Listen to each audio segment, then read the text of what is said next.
Hi hello नमस्कार. मी बोलते गौरी. काय सकाळी चालली होती कामं. काही पहिल्यांदा घेवड्याची शेंग नीट करून घेतली. परत कालवण करायला घातलं. कालवण घालायला बसले होते ना. नीट करून होती, काय दाखवलं नाही तुम्हाला, पण डायरेक्ट नीट करूनच दाखवते. आणि आता कालवण फोडणीला देते. या तेल गरम झालं का नाही बघितलं. मग काय शेंगा भाजायला घेतल्या. शेंगा भाजल्यानंतर काय मग खरंच सॉरी तुम्हाला शेंगा निवडताना दाखवलं आलं नाही त्याबद्दल.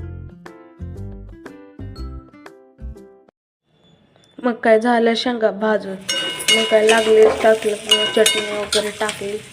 मग काय परत पाणी ओतून दिलं.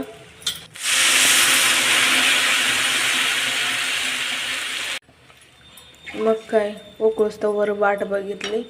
मग काय उकळलेलं आता काय उकळलेलं आहे. मग काय कुठंही टाकलं आणि दिलं झाकून ठेवून दिलं.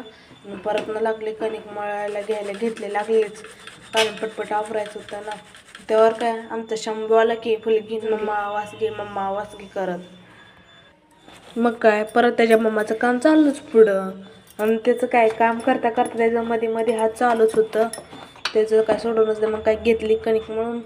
थोडे भांडे होते, रात्रीची ताटं ही रात्री 12 वाजल्यानं जेवायला, मग त्याच्यामुळे भांडे वगैरे तशीच राहिलेली होती. मग भांडी पण धुवून घेतली. मग काय त्यावर कालवण झालेलं होतं. मग कालवण झालं म्हणलं चपात्या करून घ्याव्या लागलीच. गोळ करून ठेवलं. तर तुम्हाला काय दाखवलं नाही मी चपाती करताना, पण चपाती झाला.